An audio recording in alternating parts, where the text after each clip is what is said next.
Halo semuanya, sahabat Ice Podcast. Selamat datang di Ice Podcast. Sebelum kita memulai podcast pada hari ini, kita akan berdoa terlebih dahulu. Mari kita berdoa. Tuhan Yesus, Allah Bapa yang Maha Baik, kami mengucap syukur Tuhan karena berkat-Mu Kau boleh mengumpulkan kami bersama di tempat ini hari ini untuk menyelenggarakan podcast, dan hari ini kami puji Tuhan kedatangan narasumber-narasumber yang luar biasa. Tuhan tolong berkati agar podcast hari ini boleh berjalan dengan baik, dan biarlah materi hari ini boleh menginspirasi semua warga Maranatha. Terima kasih Tuhan Yesus, yang dalam nama-Mu kami berdoa. Amin. Oke sahabat Ice Podcast, kali ini kita kedatangan tamu yang spesial yang pastinya bisa menginspirasi kita semua.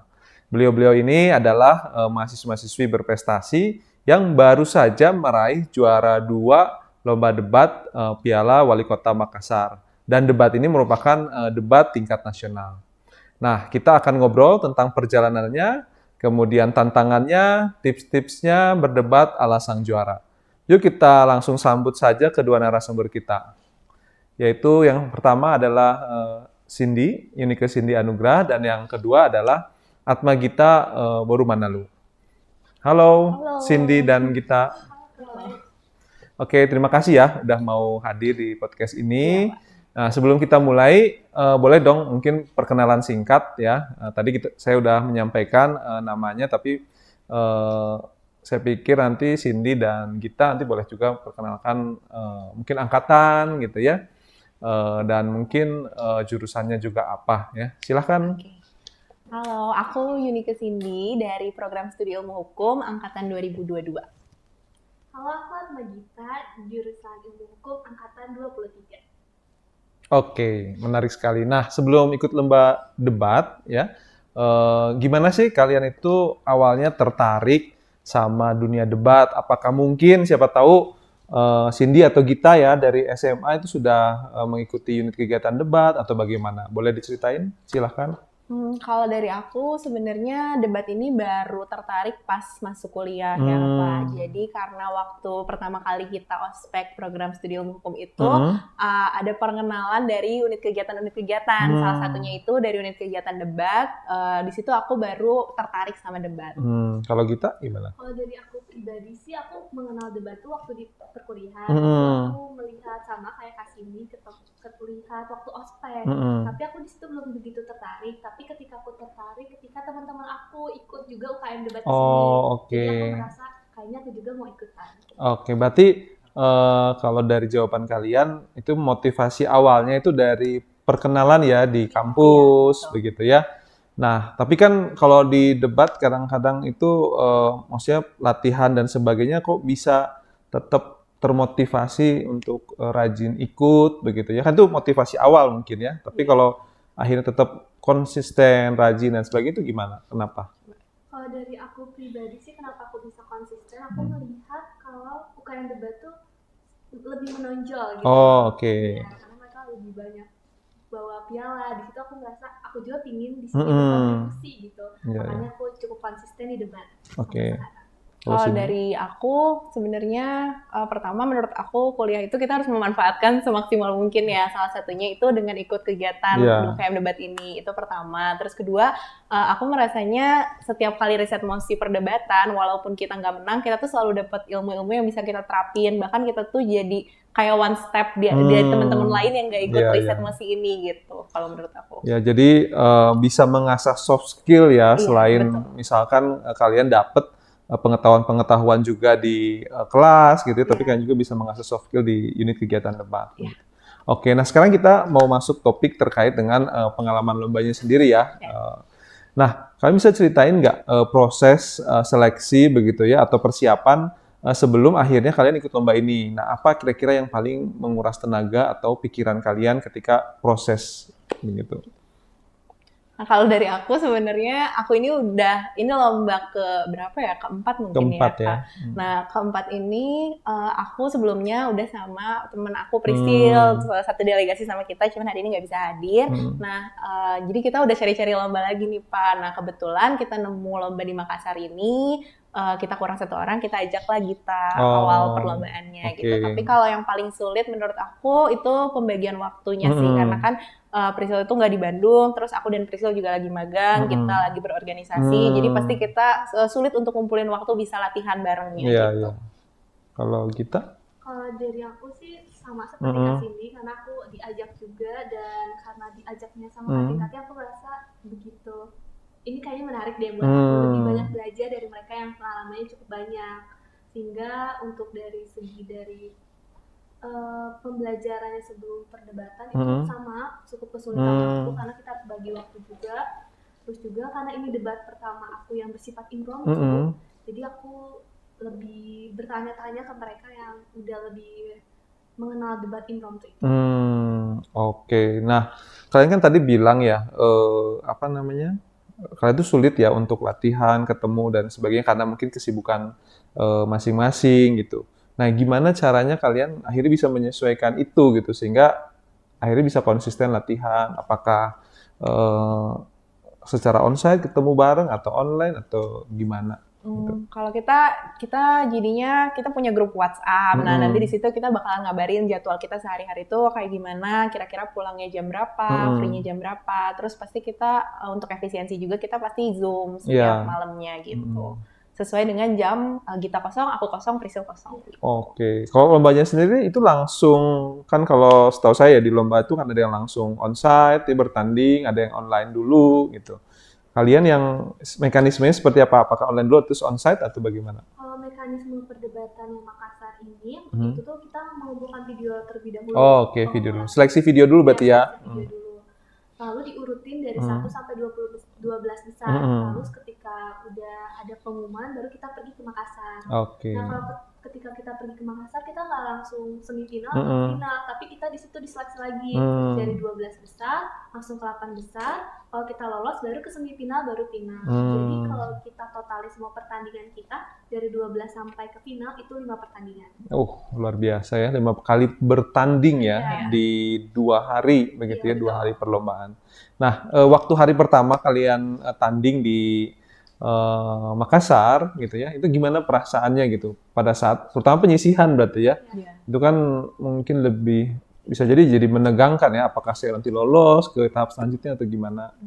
Mungkin karena ini impromptu ya, jadi kan sebenarnya kita dapat musiknya itu cuma subtema aja nih Pak. Jadi kita tuh selama latihan kita menebak-nebak sendiri kira-kira musiknya seperti apa gitu. Jadi kemarin waktu kita penyisihan dan di bagian musik kita lebih fun aja sih, karena kita kayak mengulang latihan-latihan di hari-hari sebelumnya dengan musik yang puji Tuhannya kita dapat yang cukup-cukup mirip sama yang kita latihan selama ini gitu. Jadi selama latihan itu keluar semua ya apa yang kalian prediksi gitu? Secara garis besar ada beberapa yang kita temukan cukup sama dengan musik yang kita cari sebelum-sebelumnya sih. Oke, ada nggak tema yang paling sulit gitu? Ya mungkin beda-beda ya, Cindy sama Gita menganggap tema tertentu atau musik tertentu itu paling sulit. Kalau mungkin Gita dulu ya, ada nggak yang paling sulit tuh temanya? Dari aku sih tema yang cukup sulit kesehatan ya, karena di sini kan bidang aku hukum, aku belajar hukum, jadi kalau masuk ke kesehatan, aku bingung nih kalau di kesehatan belajar apa aja. Gitu. Oke, berarti tema kesehatan yang paling susah ya buat kita. Kalau Cindy? Kalau aku ini cukup spesifik ya, mungkin masih yang di final terakhir karena itu sesuatu yang baru ya menurut aku. Karena ada nama perlombaan Hackerton yang aku juga baru pernah tahu sekali, dan ternyata itu tuh udah diselenggarakan beberapa kali oleh Dispora Makassar gitu. Oke, temanya apa emang kalau final? Kita itu membandingkan efektivitas lomba e-sport dan Hackerton dibandingin sama lomba debat tradisional. Gitu. Iya. Berarti itu sesuatu yang baru buat Cindy gitu ya. Betul. Jadi lebih sulit ya. Dan mungkin nggak kebayang ya kan tadi latihannya itu kan memprediksi ya tema-tema. Itu paling jauh mungkin dari semua yang kita hadapi ya. Iya betul.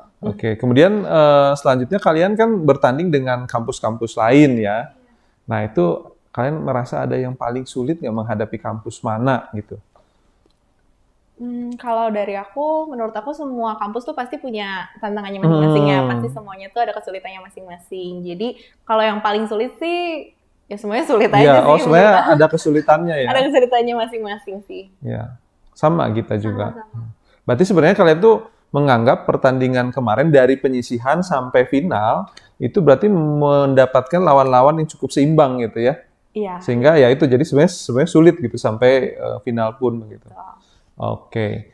Nah, dari pengalaman kalian yang ceritakan gitu, pelajaran apa yang paling berharga yang mungkin bisa di-share ya ke sahabat Ice Podcast begitu ya. Baik di panggung maupun di luar lomba pada saat persiapan, apa sih yang paling berharga yang bisa di-share begitu? Pembelajaran bagi aku ketika aku ikut lomba, pastinya aku di situ kayak terlatih untuk berpikir lebih cepat gitu. Tapi berpikir lebih cepat itu pemikiran aku juga harus tepat. Nggak bisa aku berargumen dengan pemikiran aku yang salah. Lalu juga aku harus nyiapin argumen, ya dimana disiapin argumen selama 30 menit. Itu salah satu hal yang aku cukup sulit, tapi di situ aku harus beradaptasi secara cepat. Iya. Oke. Kalau Cindy? Kalau dari aku sih mungkin jadi kayak menyadari bahwa semua yang kita pelajarin dari dulu tuh nggak ada yang sia-sia gitu Pak. Kenapa? Karena kan dalam musik, terutama ini kan impromptu ya, jadi kita tuh nggak boleh lihat HP dalam 30 menit itu kita harus mengandalkan apa yang kita ketahui nih selama ini gitu. Jadi menurut aku bener-bener kita tuh walaupun kesannya kayak ngapain sih kita belajar ini, ternyata itu tuh tetap berguna gitu loh di kemudian hari gitu. Oke. Nah, kalian kan tadi udah bagiin ya pengalaman kalian pada saat lomba begitu ya, dan juga tantangan-tantangan yang dihadapi begitu. Nah, kalian ada nggak pesan buat teman-teman gitu ya, biar mereka itu mungkin ya, yang mungkin awalnya nggak tertarik nih ikut lomba debat gitu ya, atau nggak tertarik juga untuk berdebat gitu. Mungkin ada kata-kata yang ingin disampaikan biar teman-teman itu bisa ini ya, tertarik untuk mencoba begitu. Apakah semua orang harus ikut debat atau enggak gitu? Itu kan tergantung ini masing-masing ya. Tapi kalian sendiri bisa nggak memberikan hal itu gitu, inspirasi atau motivasi ke teman-teman? Kalau dari aku sebenarnya kalau untuk debat itu ya tergantung ya, balik lagi ke masing-masing pribadinya. Tapi menurut aku kita harus fokus ke apa yang bisa bikin kita berkembang aja sih Pak. Jadi kalau misalnya itu membuat kamu takut, tapi di satu sisi kamu ngerasa bakal dapet sesuatu dari hal itu, lakuin aja dulu gitu. Jangan terlalu banyak mikir gimana kalau nanti A, gimana kalau nanti B, gimana kalau aku gagal segala macam. Jadi dicoba dulu ya. Iya, karena kita nggak akan pernah tahu sampai kita coba gitu sih. Iya. Kalau kita? Dari aku sih yang pertama yang harus dilakukan adalah percaya diri terlebih dahulu ya. Karena mencoba dengan adanya tanpa percaya diri juga takutnya tuh tidak begitu maksimal apa yang dihasilkan. Sehingga bagi kalian yang ingin mencoba dalam perdebatan, itu coba dulu dan sekaligus kalian percaya diri dan menganggap diri kalian tuh sebenarnya bisa gitu untuk debat. Oke, nah itu mungkin pesan-pesan ya yang ingin disampaikan oleh kakak-kakak ya yang sudah mengikuti lomba debat di Makassar, dan saya pikir ini sangat menginspirasi untuk teman-teman juga yang mungkin mau mencoba begitu ikut perlombaan debat ya, mau mencoba juga untuk belajar public speaking begitu ya, dan tadi sudah disampaikan juga ini akan berguna ya, dan bisa jadi nanti akan berguna juga di pekerjaan. Dan memang kan adik-adik mahasiswa ini memang latar belakangnya hukum, pasti akan berguna untuk nantinya pada saat berprofesi hukum. Terima kasih ya udah mau memberikan ini ya pengalamannya begitu ya pada saat lomba ya, sudah bisa menginspirasi juga teman-teman begitu. Mudah-mudahan nanti kalau memang ada kesempatan lain kali di Ice Podcast nanti kita undang kembali. Ya, demikian mungkin teman-teman sahabat Ice Podcast, materi hari ini sudah bisa, mudah-mudahan bisa menginspirasi teman-teman juga bagi yang mau mencoba mengikuti lomba debat begitu, atau dalam kegiatan-kegiatan lainnya, karena kita tadi sudah dengar juga bagaimana kakak-kakak kalian begitu ya, itu berjuang dari awalnya tertarik, lalu kemudian berlatih dan akhirnya bisa memenangi juara 2 lomba debat di Makassar. Demikian podcast hari ini. Untuk itu saya akan menutup podcast hari ini dengan berdoa. Mari kita berdoa. Tuhan Yesus, Allah Bapa yang Maha Baik, kami mengucap syukur Tuhan karena pada hari ini kami boleh menjalankan kegiatan podcast berjalan dengan baik. Kami boleh mendengar semua motivasi dari para narasumber sehingga kami nantinya boleh bersemangat Tuhan untuk mengikuti kegiatan-kegiatan di luar perkuliahan salah satunya mungkin kegiatan debat, dan mudah-mudahan juga kami bisa berguna dengan kegiatan tersebut dalam pekerjaan kami. Tuhan, sebentar kami akan kembali menjalani aktivitas kami masing-masing. Tuhan tolong sertai dan berkati agar kami boleh menjalankan aktivitas kami sesuai dengan apa yang Kau kehendaki saja. Terima kasih Tuhan Yesus, hanya di dalam nama-Mu kami berdoa. Amin. Demikianlah Ais Podcast hari ini.